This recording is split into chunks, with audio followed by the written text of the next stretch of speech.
ইরানের বিভিন্ন স্থানে যুক্তরাষ্ট্রের হামলা, 3 দেশের মার্কিন ঘাঁটিতে পাল্টা আঘাত তেহরানের, নিন্দা জাতিসংঘের। 21 দিনের অনশনের শারীরিক অবস্থার অবনতি, আদালতের নির্দেশে হাসপাতালে সোরাম ওয়াংচুক, আন্দোলন চালিয়ে যাওয়ার ঘোষণা শিক্ষার্থীদের। দাবানলের ধোঁয়া ছড়ানোয় কানাডার কাছ থেকে মাসুল আদায়ের হুমকি ট্রাম্পের, আবহাওয়া আন্তর্জাতিক সীমানা মানে না বলছেন বিশ্লেষকরা।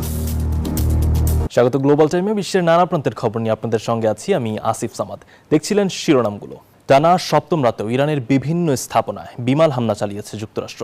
এতে বেসামরিক অবকাঠামো ক্ষতিগ্রস্ত সহ তেহরানের হরমুজগান প্রদেশে প্রাণ গেছে 3 জনের। পাল্টা জবাবে কুয়েত, জর্ডান ও বাহরাইনে মার্কিন সামরিক স্থাপনায় তেহরানের হামলায় বেশ কিছু সেনা আহত হয়েছে।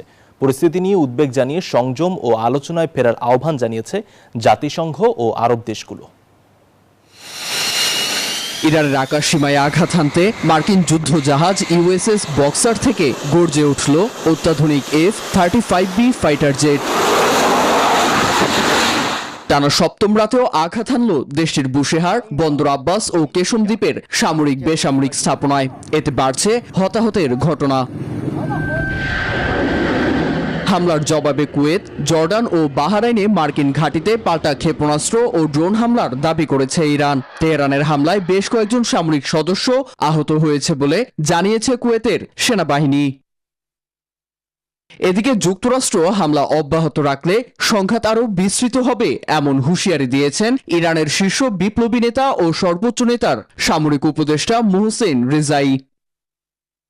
2 থেকে 3 দিন মার্কিন হামলা চললে ইরান পূর্ণমাত্রায় আক্রমণাত্মক অভিযানে যাবে। কোনো সীমান্ত ইরানের পাল্টা অভিযানের বাইরে থাকবে না। এদিকে বেসামরিক অবকাঠামোতে হামলার নিন্দা জানিয়েছে জাতিসংঘ। উপসাগরীয় অঞ্চলের বেসামরিক অবকাঠামোর উপর হামলা সম্পূর্ণ অগ্রহণযোগ্য। শান্তিপূর্ণ ও টেকসই সমাধানের জন্য কূটনৈতিক প্রচেষ্টা জোরদার করতে হবে। চলমান সংঘর্ষে ইরানের প্রতিশোধমূলক হামলার নিন্দা জানিয়ে আবারও সংলাপে ফেরার আহ্বান জানিয়েছে যুক্তরাষ্ট্রের আরব মিত্র দেশগুলো। ইরানের হামলাকে আঞ্চলিক সার্বভৌমত্বের লঙ্ঘন হিসেবে আখ্যা দিয়েছে সংযুক্ত আরব আমিরাত। নীরব দাস, নিউজ 24। হরমুজ প্রণালীর কৌশলগত দ্বীপগুলোকে ঘিরে আবারও আলোচনার সম্ভাব্য মার্কিন সামরিক অভিযান। তবে বিশ্লেষকদের মতে ওয়াশিংটনের আসল চ্যালেঞ্জ দ্বীপ দখল নয়, দখলের পর সেখানে দীর্ঘ সময় টিকে থাকা। তাদের সতর্কবার্তা, এমন অভিযানের অভিঘাত পড়তে পারে বৈশ্বিক জ্বালানি বাজার ও আন্তর্জাতিক নৌবাণিজ্যে। মানচিত্রে ছোট্ট কয়েকটি দ্বীপ, কিন্তু বৈশ্বিক কৌশলগত সমীকরণে তাদের গুরুত্ব বিশাল। হরমুজ প্রণালীর কেশম, কেশ ও আবু মুসাকে ঘিরে সম্ভাব্য সামরিক অভিযান হবে শুধু ভূখণ্ড দখলে লড়াই নয়, বরং বিশ্বের সবচেয়ে গুরুত্বপূর্ণ জ্বালানি করিডোরের নিয়ন্ত্রণ নিয়ে এক উচ্চ ঝুঁকির কৌশলগত বাজি। এই দ্বীপগুলোকে ঘিরে আবারও তীব্র হয়েছে আন্তর্জাতিক আলোচনা। তবে সামরিক শক্তি থাকলেই এমন অভিযান সফল হবে না বলছেন বিশ্লেষকরা। ছোট কোনো দ্বীপ সামরিকভাবে দখল করা সম্ভব, কিন্তু সেখানে দীর্ঘ সময় নিয়ন্ত্রণ ধরে রাখা, রসদ সরবরাহ ও ইরানের পাল্টা হামলা মোকাবেলা করাই হবে সবচেয়ে বড় চ্যালেঞ্জ।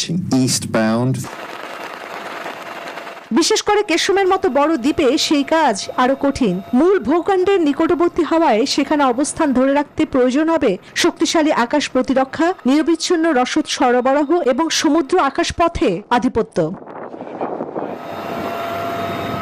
বিশ্লেষকদের মতে কয়েকটি দ্বীপের নিয়ন্ত্রণ নিলেই হরমুজ ইরানের প্রতিরক্ষা ব্যবস্থা ভেঙে পড়বে না, কারণ দেশটির মূল সামরিক সক্ষমতা উপকূল ও মূল ভূখণ্ড জুড়ে ছড়িয়ে রয়েছে। ফলে এমন অভিযানের প্রভাব ছড়িয়ে পড়তে পারে তেলের বাজার, আন্তর্জাতিক নৌ বাণিজ্য এবং বৈশ্বিক জ্বালানি নিরাপত্তায়।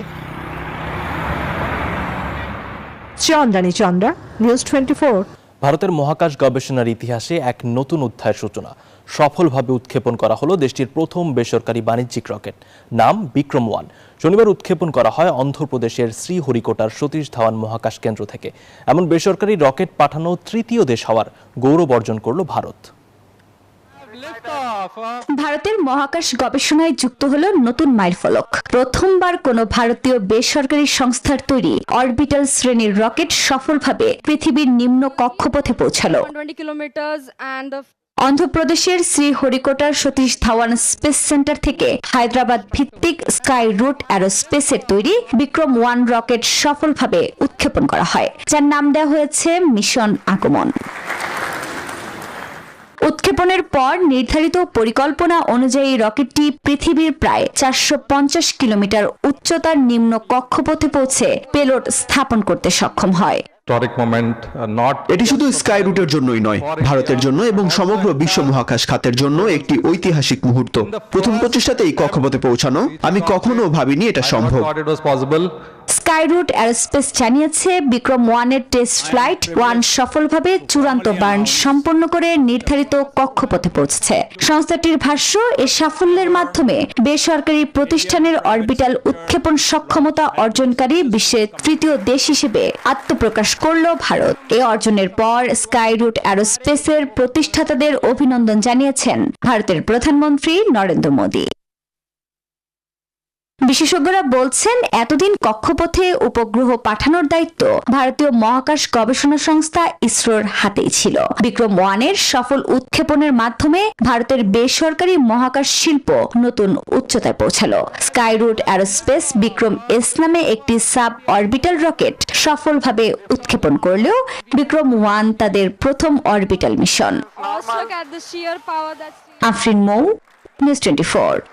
ভারতের কেন্দ্রীয় শিক্ষামন্ত্রীর পদত্যাগের দাবিতে অনশনরত সমাজকর্মী সোনম ওয়াংচুককে হাসপাতালে ভর্তি করা হয়েছে। দিল্লি পুলিশ জানায় তার শারীরিক অবস্থার অবনতি হয়েছে। এমন প্রেক্ষাপটে হাইকোর্টের নির্দেশ ও চিকিৎসকদের পরামর্শে এই পদক্ষেপ নেওয়া হয়েছে। তবে আন্দোলন অব্যাহত রাখার ঘোষণা দিয়েছেন শিক্ষার্থীরা। যন্তর মন্তরের অনশনস্থলের মঞ্চ জুড়ে নিরাপত্তা বাহিনীর কড়া অবস্থান। আর এখানে শিক্ষামন্ত্রীর পদত্যাগের দাবিতে গেল 21 দিন ধরে অনশনরত সোনাম ওয়াংচুক। তবে শারীরিক অবস্থার অবনতি হওয়ায় শনিবার সকালে তাকে হাসপাতালে নেওয়ার উদ্দেশ্যে ঘটনাস্থলে আসেন পুলিশ। এ সময় বাধা দেন বিক্ষোভকারীরা। দিল্লি পুলিশ বলছে, হাইকোর্টের নির্দেশ ও চিকিৎসকদের পরামর্শে তাকে হাসপাতালে নেওয়া হয়েছে। গত 28 জুন নিট প্রশ্ন ফাঁসের দায়ে শিক্ষামন্ত্রী ধর্মেন্দ্র প্রধানের পদত্যাগের দাবিতে অনশন কর্মসূচি শুরু করেন ওয়াংচুক। তার সঙ্গে সংহতি জানান ভারতের বিরোধী দলীয় নেতারাও। আমরা তার স্বাস্থ্য ঝুঁকি নিয়ে উদ্বিগ্ন। পুরো বিষয়টি সোমবার সংসদে আলোচনায় তোলার চেষ্টা করব। এমন পরিস্থিতিতে ওয়াংচুক আটক হলেও প্রতিবাদ কর্মসূচি চালিয়ে যাওয়ার ঘোষণা দিয়েছে শিক্ষার্থীরা। তবে আন্দোলনকারীদের উস্কানিমূলক শক্তির বিটিম বলে আখ্যা দিয়েছেন শিক্ষামন্ত্রী। নীরব দাস, নিউজ 24। দাবানলের ধোঁয়ার জন্য মাশুল গুনতে হবে কানাডাকে। শুনতে অবাক লাগলেও এমন অভিযোগে দেশটির উপর শুল্ক আরোপের হুমকি দিয়েছেন মার্কিন প্রেসিডেন্ট ডোনাল্ড ট্রাম্প। তার দাবি, দাবানল নিয়ন্ত্রণে কানাডা সরকার যথাযথ পদক্ষেপ নিচ্ছে না, ফলে সৃষ্ট ধোঁয়ায় যুক্তরাষ্ট্রের বাসিন্দারা স্বাস্থ্য ঝুঁকির মুখে পড়ছেন। যদিও কানাডা সরকার জানায় দুর্যোগ মোকাবেলায় নিয়মিত যোগাযোগ রাখা হচ্ছে ওয়াশিংটনের সঙ্গে। দিনের আলোতেও নেমে এসেছে গধূলির মতো অন্ধকার। কানাডার ভয়াবহ দাবানল থেকে ছড়িয়ে পড়া ধোঁয়ায় ওয়াশিংটনের লিঙ্কন মেমোরিয়াল সহ এমন চিত্র দেখা যাচ্ছে যুক্তরাষ্ট্রের বিভিন্ন অঙ্গরাজ্যে। এতে ভোগান্তিতে পড়েছেন স্থানীয়দের পাশাপাশি পর্যটকরাও। আমি সারা দেশে বায়ুর গুণমান সূচক দেখেছিলাম, যা দেখলাম তা আসলে উদ্বেগজনক। গণমাধ্যমের তথ্য বলছে, কানাডার British Columbia, Ontario, Manitoba, Saskatchewan, Quebec এবং নর্থ ওয়েস্ট টেরিটরিজ অঞ্চলে ভয়াবহ দাবানল ছড়িয়ে পড়েছে। পুরো ছাই হয়ে গেছে 69 লাখ একর বনাঞ্চল। নিয়ন্ত্রণের বাইরে জ্বলছে যুক্তরাষ্ট্রের সীমান্তবর্তী অন্টারিও, ব্রিটিশ কলাম্বিয়া এবং ম্যানিটোবা। এরই মধ্যে দাবানলের ধোঁয়ার জন্য কানাডার উপর আরো শুল্ক আরোপের হুমকি দিলেন মার্কিন প্রেসিডেন্ট ডোনাল্ড ট্রাম্প। তার দাবি, দাবানল রুখতে প্রয়োজনীয় পদক্ষেপ নিচ্ছে না মার্ক কার্নি সরকার। এর প্রভাবে যুক্তরাষ্ট্র যে ক্ষতির মুখে পড়েছে তা কানাডাকেই বহন করতে হবে। এর পরপরই কানাডার জরুরি ব্যবস্থাপনা বিষয়ক মন্ত্রী এলিয়ানোর ওলসেভিস্কি বলেন, পদক্ষেপ নিলেও শুষ্ক ও উষ্ণ আবহাওয়ার কারণে এই পরিস্থিতি। দুর্যোগ মোকাবেলায় নিয়মিত যোগাযোগ রাখা হচ্ছে ওয়াশিংটনের সঙ্গে। এদিকে টরন্টো বিশ্ববিদ্যালয়ের অধ্যাপক ডক্টর প্যাট্রিক জেমসের মতে, আবহাওয়া কখনোই আন্তর্জাতিক সীমা মনে রাখে না। জলবায়ু পরিবর্তনের কারণে এমন চরম দুর্যোগের সৃষ্টি হচ্ছে, যা এককভাবে কোনো দেশের পক্ষে প্রতিরোধ বা নিয়ন্ত্রণ করা সম্ভব নয়। আফরিন মৌ, নিউজ 24। প্রবল বৃষ্টিপাতের ফলে সৃষ্ট বন্যায় মধ্য ও দক্ষিণ চিলিতে অন্তত 3 জনের প্রাণহানি হয়েছে, আহত হয়েছেন আরও 7 জন। একই সঙ্গে দেশজুড়ে দেখা দিয়েছে ব্যাপক বিদ্যুৎ বিভ্রাট। বন্যা ও বৈরী আবহাওয়ার কারণে প্রায় 2,57,000 গ্রাহকের বিদ্যুৎ সংযোগ বিচ্ছিন্ন হয়ে পড়েছে। পানিবন্দী হয়ে পড়েছেন লাখো মানুষ। চালানো হচ্ছে উদ্ধার কার্যক্রম। পরিস্থিতি মোকাবেলায় জরুরি পদক্ষেপ নিয়েছে কর্তৃপক্ষ এবং ক্ষতিগ্রস্ত এলাকাগুলোতে সহায়তা পৌঁছানোর কাজ চলছে। পরিস্থিতি স্বাভাবিক না হওয়া পর্যন্ত আরও সতর্ক থাকার আহ্বান জানিয়েছে স্থানীয় প্রশাসন।